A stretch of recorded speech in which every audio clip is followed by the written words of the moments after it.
This man has a 25-year affair in a good marriage, no less. You hear her asking him, "Who am I to you? Did you think of me? And when you come back now, what is it that you're coming back to? Your commitment to your family or your love for me?" Listen in on this episode of Where Should We Begin? None of the voices in this series are ongoing patients of Esther Perel. Each episode of Where Should We Begin is a one-time counseling session. For the purposes of maintaining confidentiality, names and some identifiable characteristics have been removed, but their voices and their stories are real.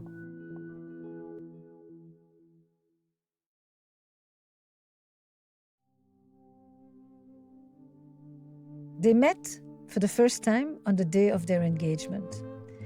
They are an arranged marriage. They had been promised to each other as teenagers. They came to the United States together to hope for the American dream, which they got to experience.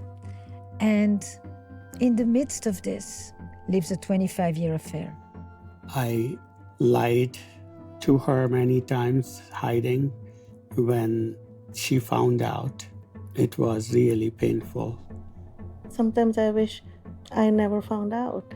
The fact that so many times he denied and he was caught and he was not honest is very disturbing to me. They are upstanding members of their community. They have large families. And I'm mentioning all of this because to understand the role of the affair is to understand its ripple effects on all these other relationships. And the questions of secrecy and transparency need to be mapped against this whole backdrop. The role of the therapist is to meet people where they are at and to accompany them wherever they choose to go, because they are the only ones who will live with the consequences of their decisions. In this couple, the woman very clearly says to us, "I want this to work. I am not coming here for you to help me leave. It is a commitment for life. The affair is over and they want to recover from it or to continue from it." Maybe what I would consider is, after an arranged marriage, this time they can have a chosen marriage.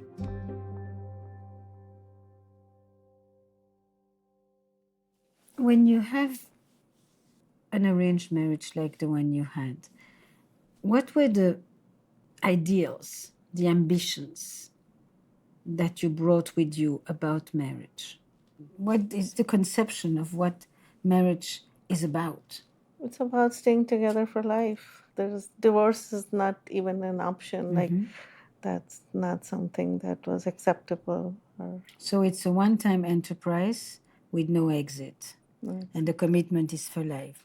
The reason I ask is because if that is the frame, then the way you deal with crisis is very different than if you think you have a way out. I mean, it's not like now it's not acceptable. I mean, within our community, not in our immediate families, there have been divorces, and people are more open to the idea of separating, but still thinking about the families and the culture and the ties that you make within a marriage. It's hard to break.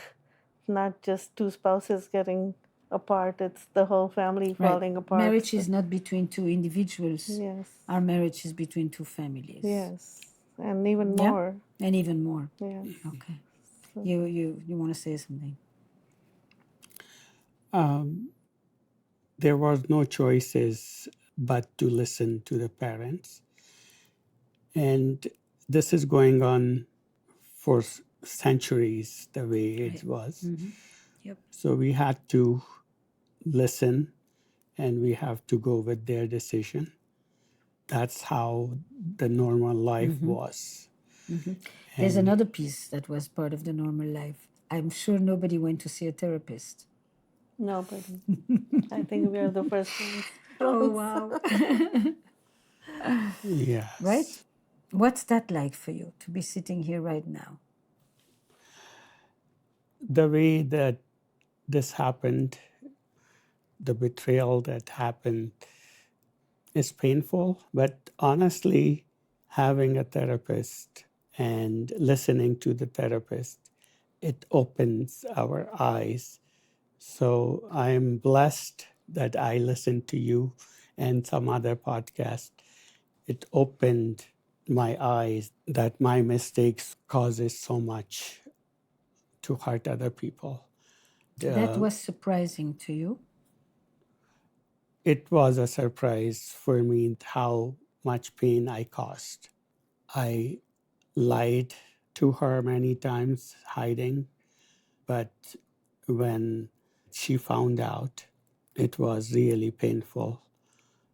And I wish I would have stopped and not hurting her anymore. But that's my fault, and I caused it, and I hope I can heal her moving forward. That's all whatever you can ask, I can just. Well, I'm basically going to ask you to tell me a little bit what happened, Yes, which can be told in many different ways. yes. But you can just give me the basics. We are going to meet only once, so I don't need to know every detail. Yeah, so the person who he was engaged with was my cousin. Same age? No, she's about 15, 18 years younger to him and a lot younger to me.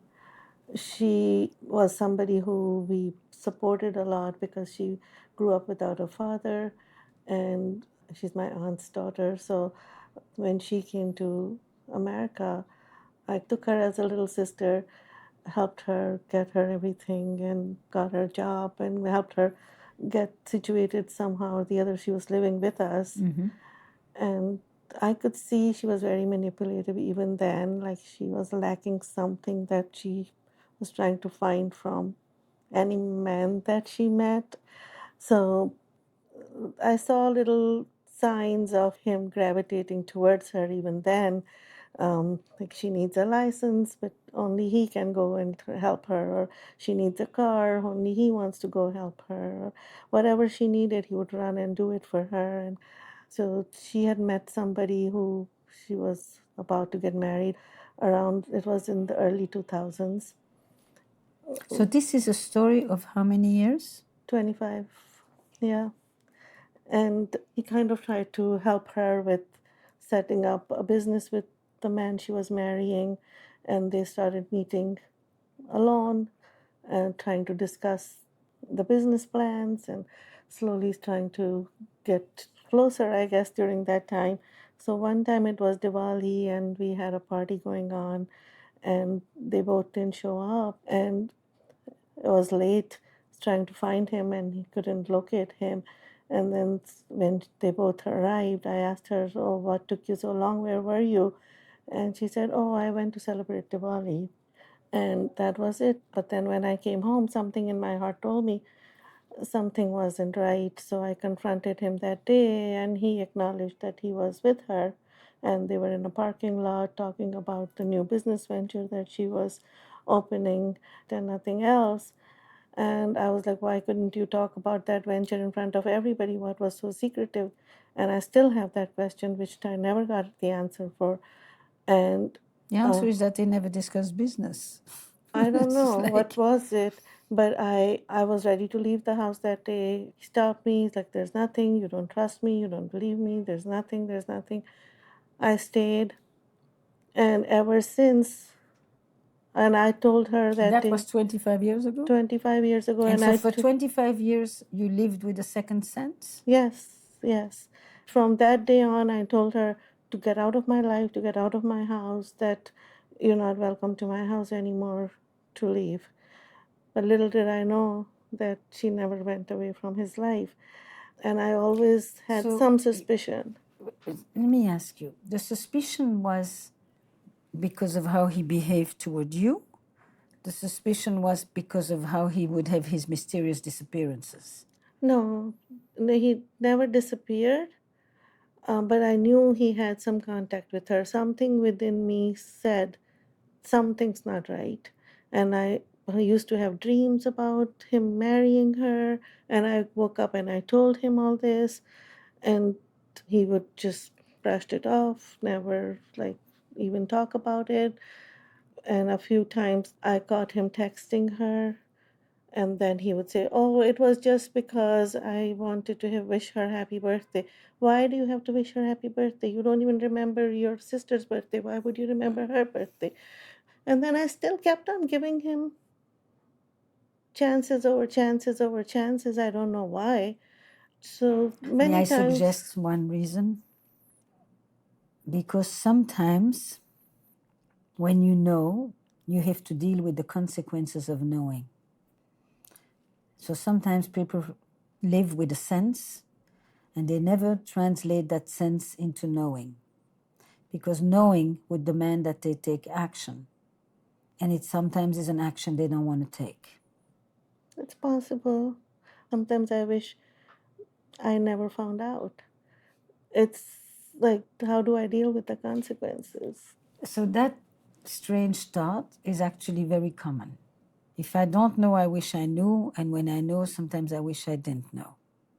Because knowing now puts me in a situation where I am not just dealing with how he betrays me, but I'm wondering if I'm betraying myself. Absolutely.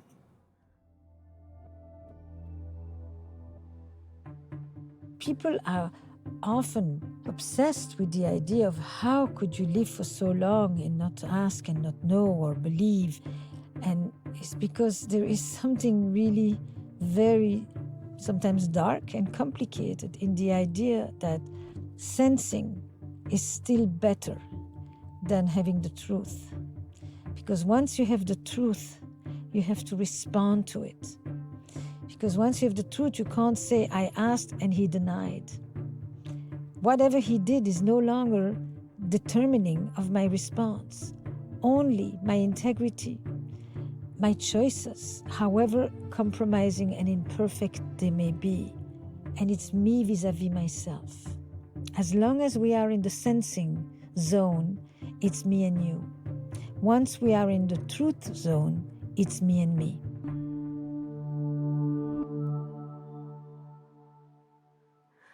But I also feel like I kind of am relieved. I'm not tracing him anymore. I'm not worried who he's talking to anymore.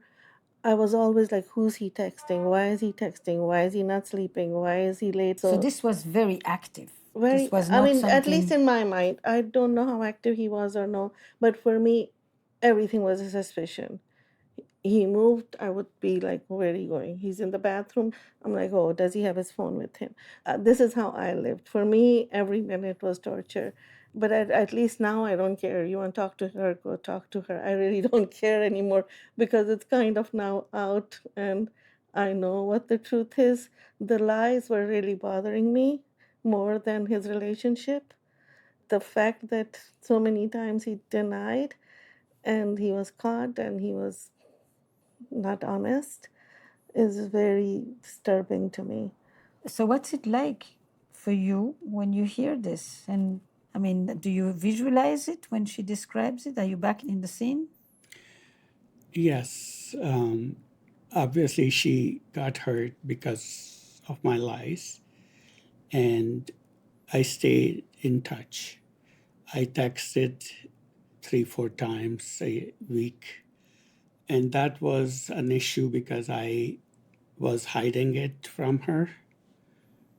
Because of my lie, she got hurt, and that's also my biggest regret, that why did I go that far? You've said this a couple of times now, that it was very shocking to you to see your wife being so hurt.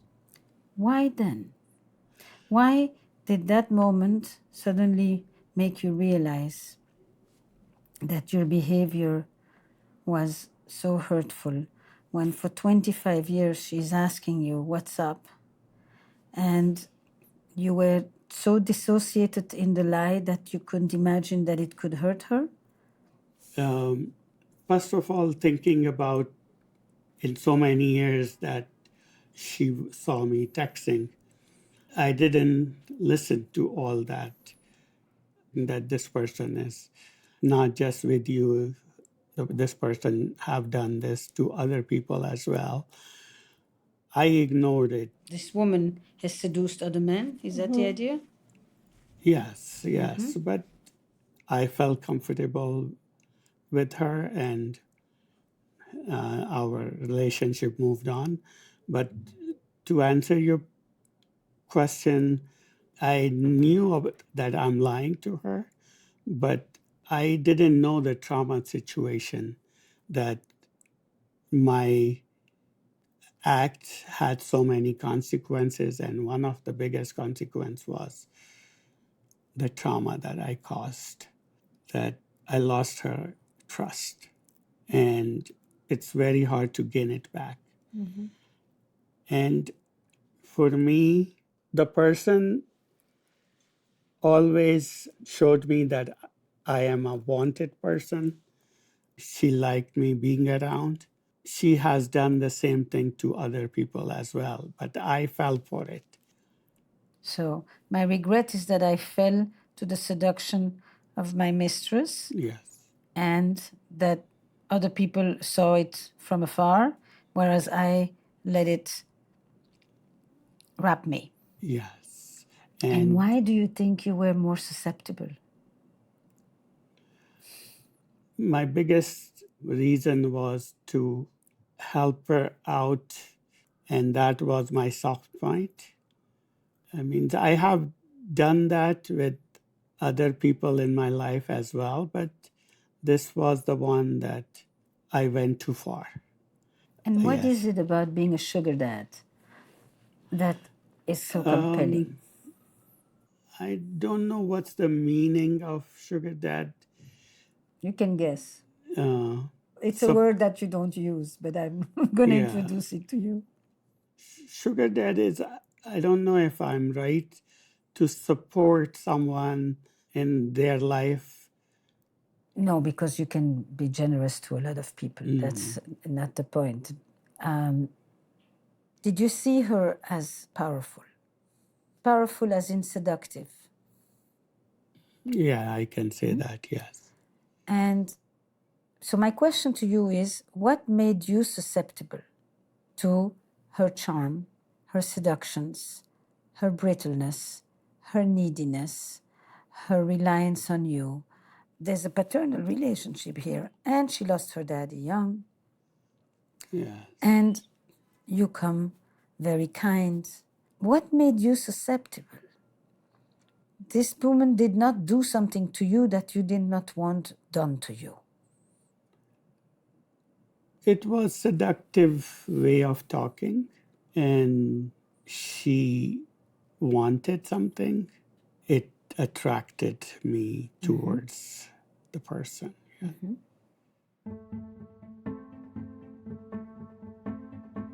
We talked about her power of seduction and his power of being paternal, giving, but in an eroticized context, so that he wasn't just extracting, he was giving in return. And that made the relationship, in his eyes, more honorable.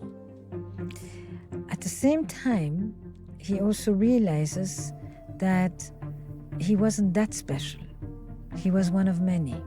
And that this was her way of connecting, of bringing together something very erotic and something very nubile. As he begins to unravel this script, he becomes more aware of how it was a combination for him of feeling flattered and manipulated, which is one of the ways that the rapture begins to dissolve. And that's where the dissociation cracks open.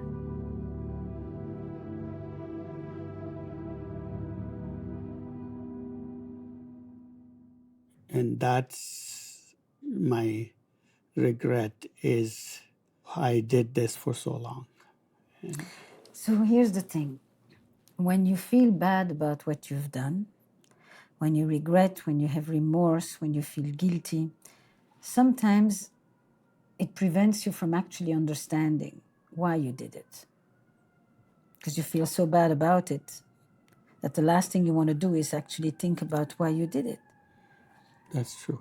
So this question about why you were so susceptible, who were you with her? What parts of you was she appealing to? Is it okay that I'm asking him these Of questions in course, front these are of the you? questions I've asked repeatedly and never gotten the answers. You know why? And the reason I'm asking it is because the temptation is sometimes to want to find out the facts of the affair. What you did, when you saw her, where you went, which hotel, da. It doesn't really help us. To know the facts doesn't really help us. The meaning of it is what will help. Not just what you did, but what it meant. And because you feel so bad about what it did, you're not really able to ask yourself, what was this like for me? I'm not a guy who usually does stuff like that. That's not who I am. I don't particularly think of myself as a liar, and yet here I found myself lying consistently with this strange notion that if I lie and she doesn't know, then it won't hurt. You know? That's true. Our whole family respects him so much. He's looked upon as sincere, helpful, like everything you can imagine.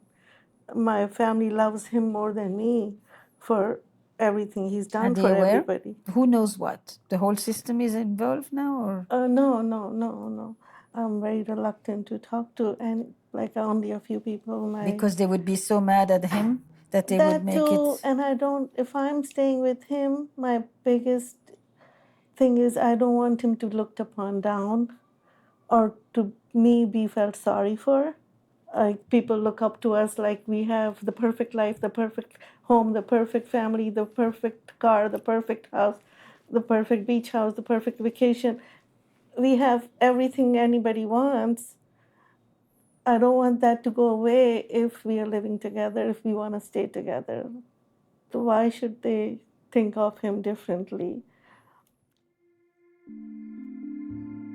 I don't want people to know, because once they see that, it's as if it will subsume everything else.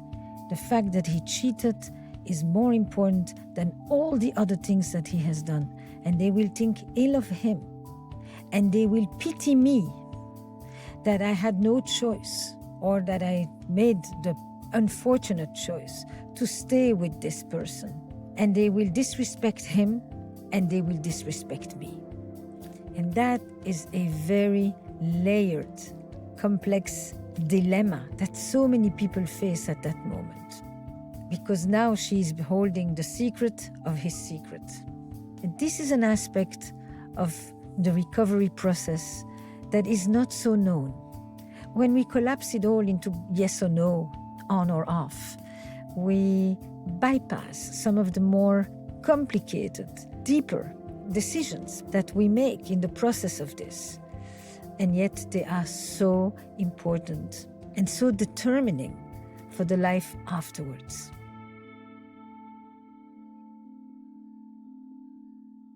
So he's a very helpful person. He's helped many people in his life. And that's, I think, the biggest problem that he fell into with her. I think him helping, and trying to give her the comfort of what she's missing. And I don't know, every celebration felt like was with her. A week after my granddaughter was born, he went and he met her. A week after my dad passed, he went and he met her. It was hurtful. And ever since, I cannot accept, why would he do this to me? We have a perfect life, a good life, everything. I've been tortured. I don't know why. I hear you. And I'm not sure that he's going to be able to answer you right away. I'm not sure he knows. But if you say, this is not the person that everybody knows, then there's another part of this person that has lived here, separate from the rest of you, that is dissociated. That doesn't mean it's okay. It just says there is this upstanding citizen that everybody admires, that is revered in the community, that has a perfect life, that wants to be respected, etc., etc. And là, à côté, next to it, is this very same person who is risking it all, basically. So at this moment, you're revisiting the scene of the crime all the time in this kind of ruminating way, and you are revisiting your reaction to what it felt like to finally see the effect that your behavior had on her. And each of you is just replaying those two scenes. They're very, very powerful and painful, but they're holding you stuck. Instead of saying, what I did to her, not because you shouldn't, but in addition, you have to ask yourself, what was this about for me? And that cannot just be because she was seductive and because she has charms. What does it mean to be a very respected, upright citizen who goes and is naughty on the other side? If we can get you a little bit unstuck from these two positions, because if she tells the story, you're looking into the emptiness, you're bracing yourself, you're waiting for it to end. You are not relating to her, you are not responding, you are not putting your hand on her, you're not making her feel better, you're not telling her, I'm here with you now. You're just sitting there like a chastised man, boy, and waiting for it to stop. Yes, that's how we are. Yeah, it's not going to be good. Turn to her. Tell her, don't tell me the same story again. You don't have to revisit it. We both know it. Join her. Help her. I get it, yes. I want you to remove those pillows and then take her hand and reach out. Yes. If you go into your corner, you freeze and you wait until the shower passes, you're going to really damage your relationship. Not that it hasn't been damaged yet, but this will not give you the repair and the return and the reconnection that you want. Thank you for telling me that. Thank you. So Yeah. you may turn to her and then she may just say, I don't believe you, or I'm not going to let you put your hand on me if I don't know if it's going to stay. It's been wandering for a long time. Yes. So then you have to be steady and not be instantly thwarted because she didn't welcome you with open arms. Yes. Do you think you can do that? I can do that. I'm daring you. He says that. Doing and saying is two different things. What would you want in this moment, for example, when you were retelling the whole... I've retold it so many times now that I don't expect anything from him at this point because, I mean, in the beginning, I was giving him the benefit of doubt that I was opening up to him. I was trying to accept him even with what he's done. Mm-hmm. And I kind of felt like I'm still doing the effort. He's not putting any effort in. I'm looking for a therapist. I'm trying to put things together. I'm trying to say, okay, let's go somewhere. I'm trying to make that connection.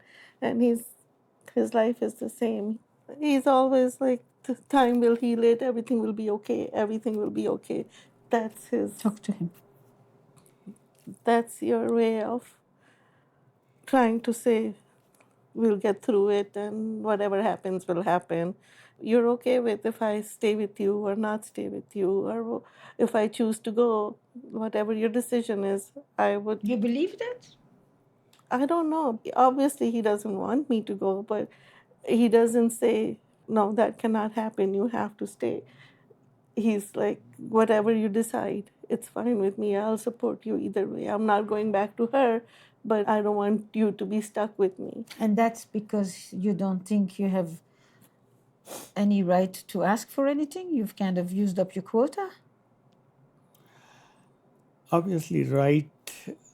I am in a position right now that I cannot ask what I want because of what I did, but I'm hoping In the till very you. beginning, when I found out, I was actually aroused by having him again and getting him back, and promises that we're going to have a good life, this, that, that. And we had some good times. And even then, I was making the effort all the time, not him. Maybe he was ashamed, maybe he was stuck, whatever. But I tried. But then that he still stuck, or he's still ashamed, or he's still in love, I don't know. But he's still not there. I don't feel his presence still. And I hear you all the time saying there are 3 or 4 marriages in everybody's life, and most of the time it's with the same person. And I feel like, okay, I can get remarried to him again, but should I? Is it again the right person to get remarried to? And I'm not there yet. She's talking to me in this moment, and she refers to something that she heard me say in a talk where I said that today in the West, many people are going to have 2 or 3 adult relationships or marriages in their lifetime. And some of us will do it with the same person. And so when there is an affair, it sometimes spells the end of that marriage. And then the question opens itself up that says, would you like to have another one with each other? And that has been a very hopeful thing for her, because it gives her a dignified way to re-engage with him on a new relationship, on a new marriage. This is only 6 months. I know you think that's an eternity, but you can give it a stretch more. But that is a decision that only you can make. But the decision doesn't just come from inside. The decision comes from what you are creating together now. So when you say, I don't feel like I can ask for anything right now, I've committed wrong, and therefore I've used up my allowance. I'm going to say it differently to you. What your wife wants to feel more than anything from you is that you actually do want her. Obviously, yes. But don't say that to me. Yeah. And when I say I want her, it's not just sexually, but it can include that. And that's what she's telling you. I don't feel he really is there. I don't feel he really wants me. The whole us. And you're going to need to convince her of that. Because an affair, and especially an affair of 25 years like that, is a fundamental devaluation of my importance. The lies, the duplicity, the deception, the betrayal, all of that basically said, I'm not that important. And so you need to convince her, if that is indeed what you want, of her value. The first thing is your regret, your guilt. But after that, it's your affirming, I will fight for this. So I'm scared of that because I did that to her. And as you mentioned, that I'm in my shame or I feel that guilt. But I get it, and I'll fight for it. And been that situation that if I hug her later on, she said, I don't need your hug. And then what do you say? You And leave. I retreat. All right. Yeah, And so in the new scenario, what would you do?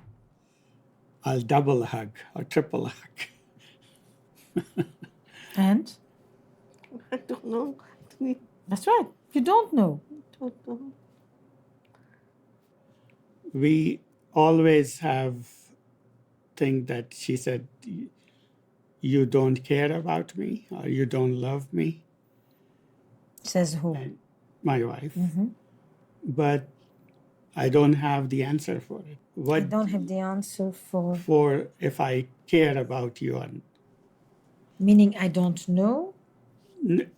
She wants to know a specific way to tell if I care about her. How did Why do you love me? Yes. In that sense? Yes. Did you ever care for me? And I admitted, okay, based on I don't have any way to explain that I do care about you. I gave up and I said, probably that's right. I don't care about you. Oh, you capitulate? Yes, I said that. So here's how I understand this question. You have kids, you have your siblings, you have your nephews, your uncles, your aunts, your family, your community, your businesses, etc. I want to protect all of this. And I want to protect your reputation, partly for you and partly for myself. Because I don't want to feel that when I stay with you, I have everybody looking down at you and wondering, what's she doing with him? I agree with that. Okay? I know. In the midst of all these reasons that are beyond her, that are maintaining the entire social network, is a very clear flicker that says, but do you care about me? Not just everything we build together, not just the scaffolding of our relationship, but the absolute connection between you and I. That's what she wants to know. Whether you love the other woman or you didn't, whether you can love two women, make love to two women, all of that, she will have to absorb all of this. But she, is there a little corner just that makes me special for you? Arranged or not arranged, I'm sure there's plenty of things that you appreciate about each other. That's what she needs to hear. Compliment her with everything you can tell her that you appreciate about her. And if she's as smart as she is, she knows that you did it with the other person. Because with the other person, you felt free. With the other woman, you felt, I don't have to worry about being criticized. She's not going to pick a fight with me. I'm never doing anything wrong. I'm actually really loose. I'm playful. I'm alive. I'm sexy. I'm all of these things. And what she would like is for you to have some of this with her.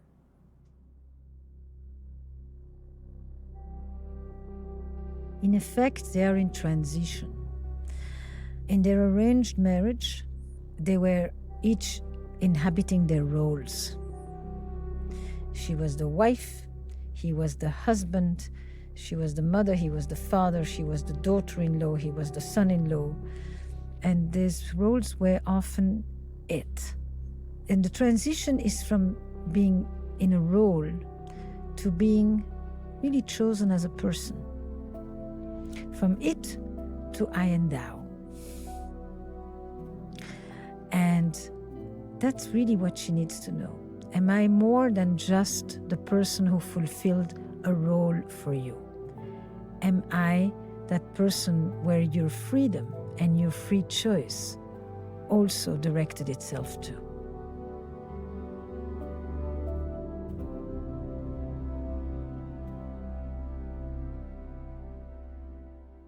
And I've asked him that.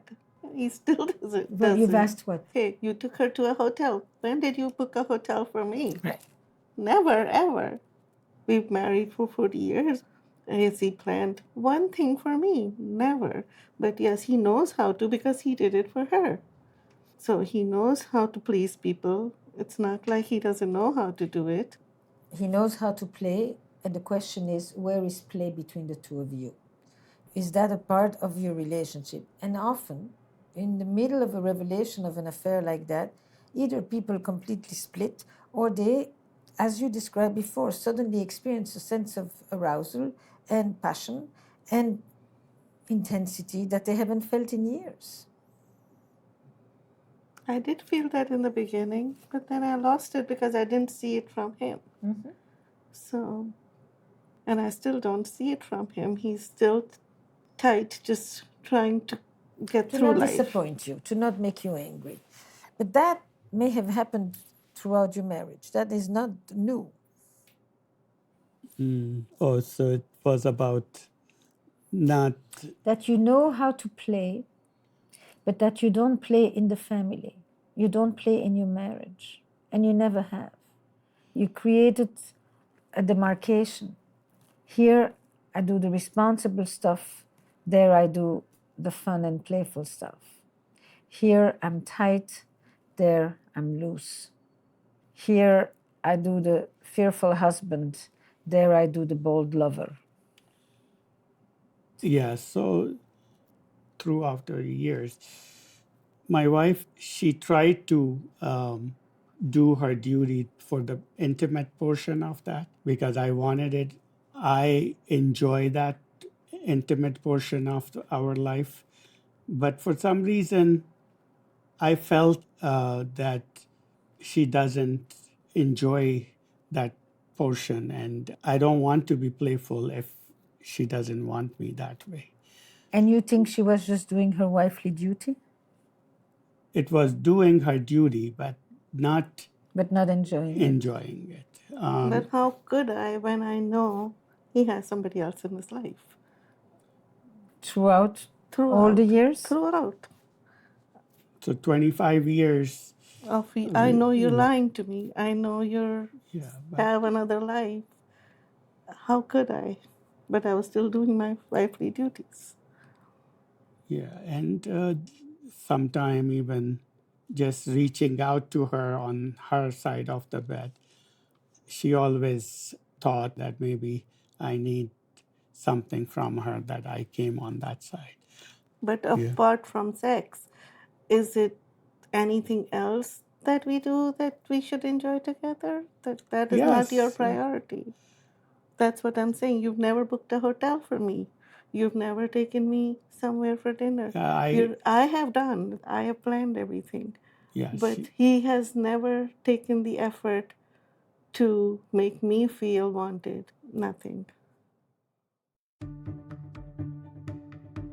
The sentence about how he has never booked a hotel room for the two of them, but he took his mistress to the hotel, could appear as petty.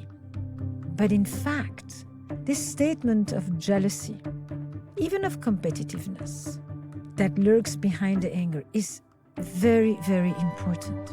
Because what she highlights is that affairs are an erotic betrayal. She's not just suffering from the breach of trust that took place as a wife. This is not just an attachment injury. We are part of a romantic story. And in that story, I want to feel that I'm your chosen one too. From a recovery point of view, the jealousy is very important because it is an energy that is striving, that wants something, and it actually is a counterforce to the collapse that sometimes can be experienced when one is just purely a victim of rejection and dejection. This may sound a little strange, but I knew she understood it. I knew she felt it. I understand that you went to play elsewhere. And now, if you are to be with me, I want to be that playmate with you. And that is an invitation, and that is a very different way of redefining the relationship.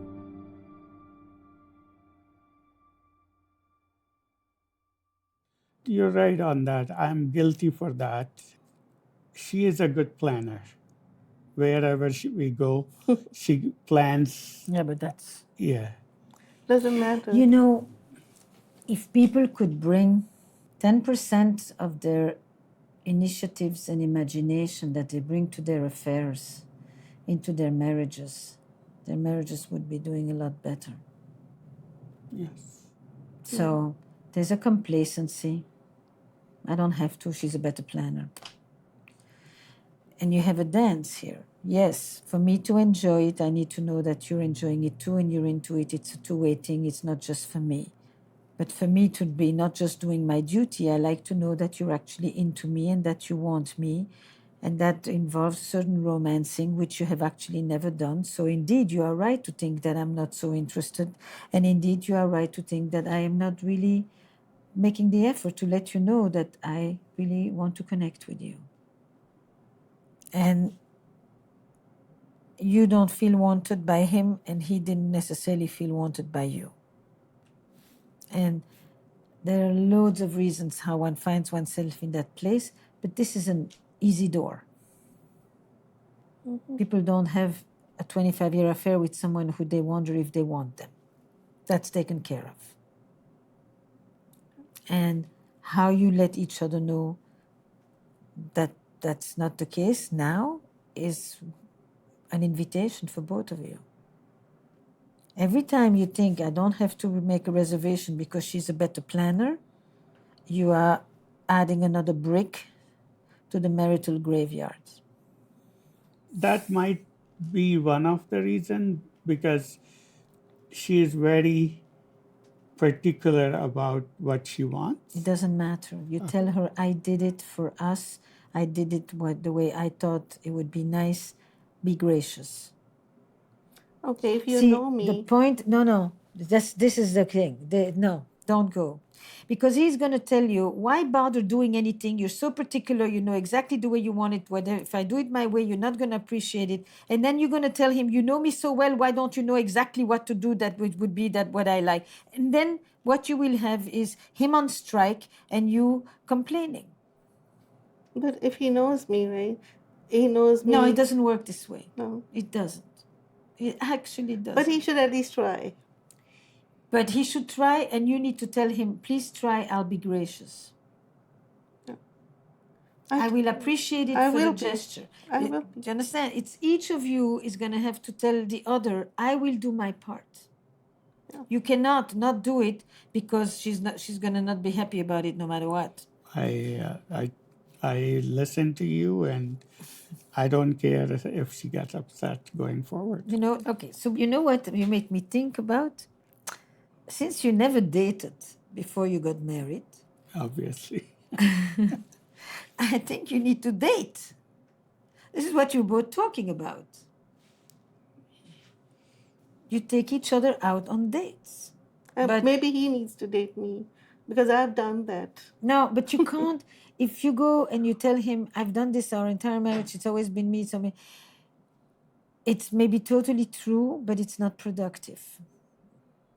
But if you are considering putting your first marriage to rest and exploring whether there's a second marriage that you want to have with each other, and do it not from a place of resentment and bitterness, but really, this is an invitation for us to do something else. We won't undo what happened, but the meaning that we give to it will determine what we can become. And that's a very different way to enter into this. Definitely, yes.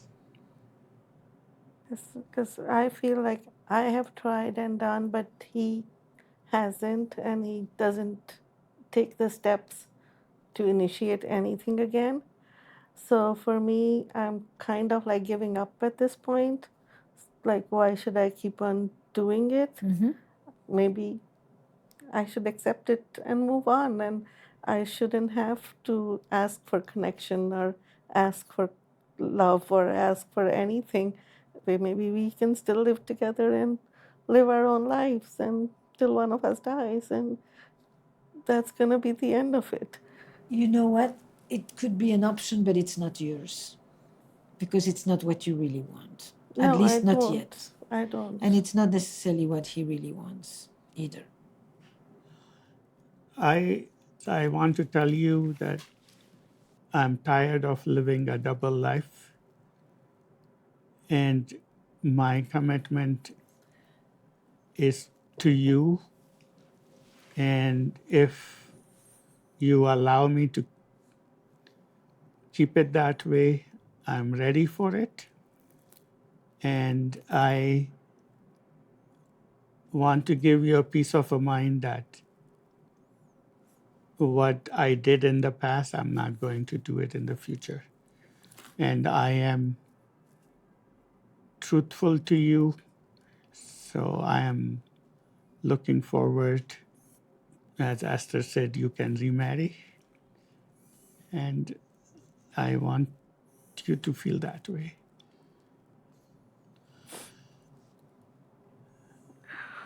I'm sorry I realized it very late, but What took you so long to realize it? Why do you realize it now, is my question. I'm not doing it for the show or anything or to show other people. I love the way we used to laugh and connect with each other. That connection has broken, but I can try my best and look forward to connect with you. And no matter what it takes, I'm there for you. I don't want we keep on arguing and fighting with each other. Let's start the connection as this moment.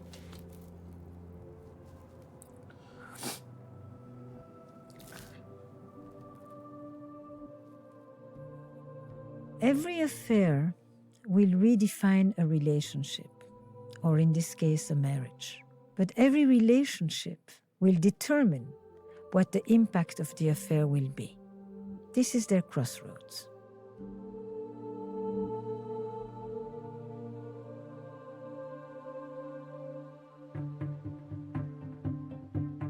Where Should We Begin with Esther Perel is produced by Magnificent Noise.